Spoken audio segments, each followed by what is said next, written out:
Olá pessoal, eu queria dividir com vocês aqui um vídeo que eu achei muito incrível para esses tempos atuais. E ele fala, o título do texto é Por que votamos em Hitler? Ele é do Oliver Stuenkel, acho que é assim que se fala o nome dele, me perdoem. Ao longo da década de 1920, Adolf Hitler era pouco mais do que um ex-militar bizarro, de baixo escalão, que poucas pessoas levavam a sério. Ele era conhecido principalmente por seus discursos contra minorias, políticos de esquerda, pacifistas, feministas, gays, elites progressistas, imigrantes, a mídia e a Liga das Nações, que futuramente seria a precursora das Nações Unidas. Em 1932, porém, 37% dos eleitores alemães votavam no partido de Hitler, a nova força política dominante no país.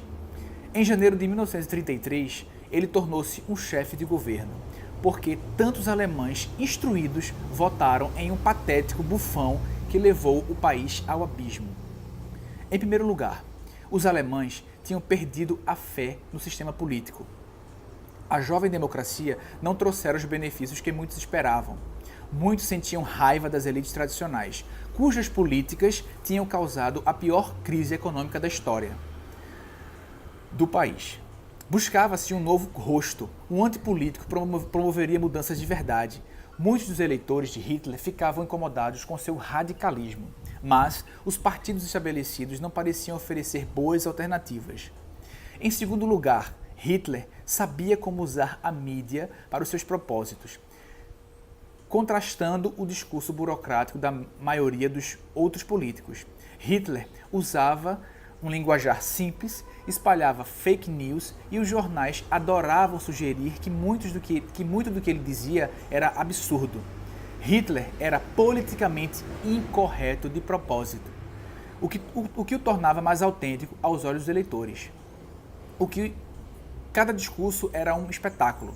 Diferentemente dos outros políticos, ele foi recebido com aplausos de pé onde quer que fosse, empolgando as multidões, como escreveu em seu livro Minha Luta. Toda propaganda deve ser apresentada de uma forma popular. Não estar acima das cabeças dos menos intelectuais, daqueles a quem é dirigida. A arte da propaganda consiste precisamente em poder despertar a imaginação do público através de um apelo aos seus sentimentos. Em terceiro lugar, muitos alemães sentiam que seu país sofria com uma crise moral e Hitler prometeu uma restauração.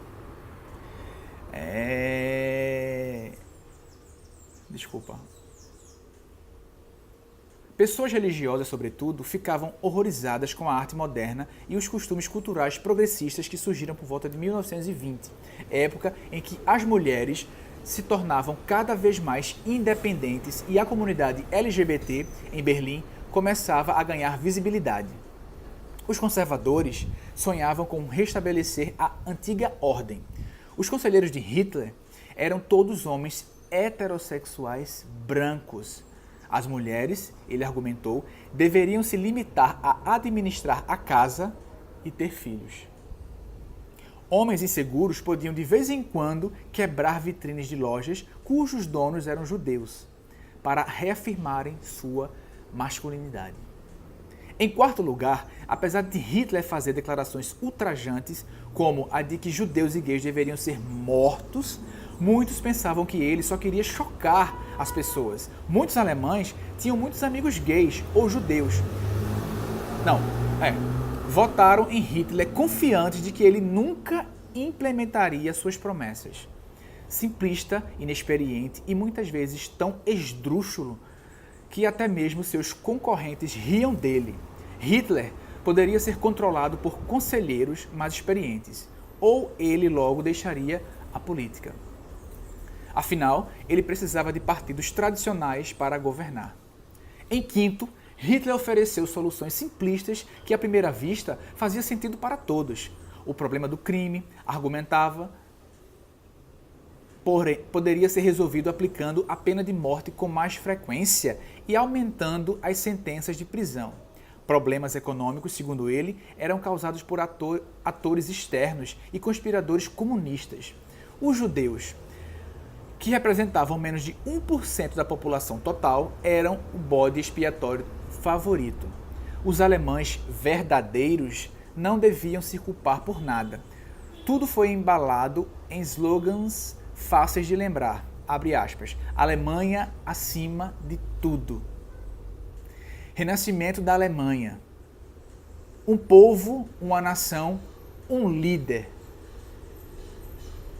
Coincidência, né?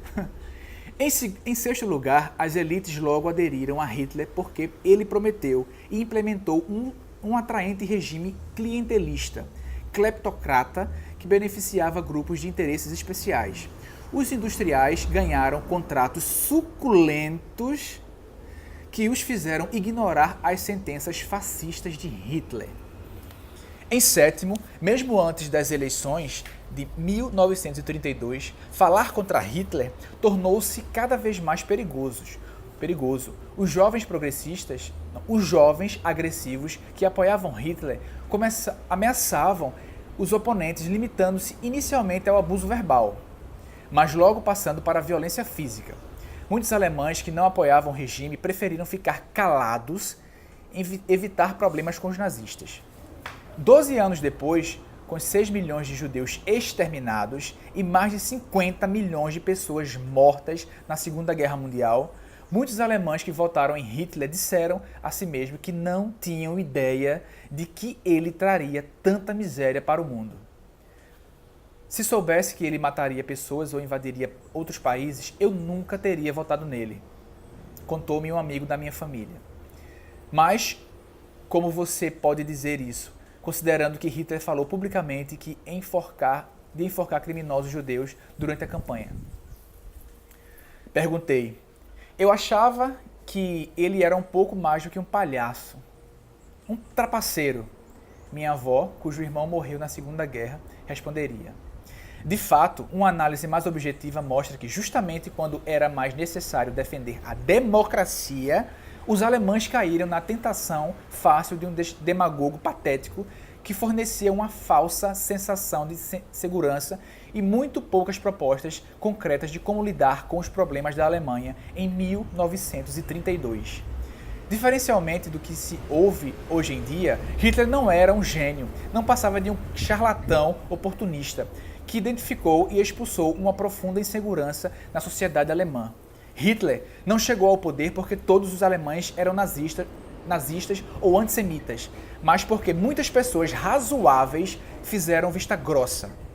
O mal se estabeleceu na vida cotidiana porque as pessoas eram incapazes ou sem vontade de conhecê-lo ou denunciá-lo, disseminando-se entre os alemães porque o povo estava disposto a minimizá-lo.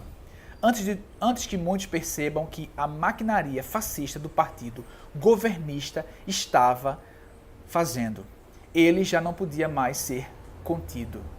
Era tarde demais.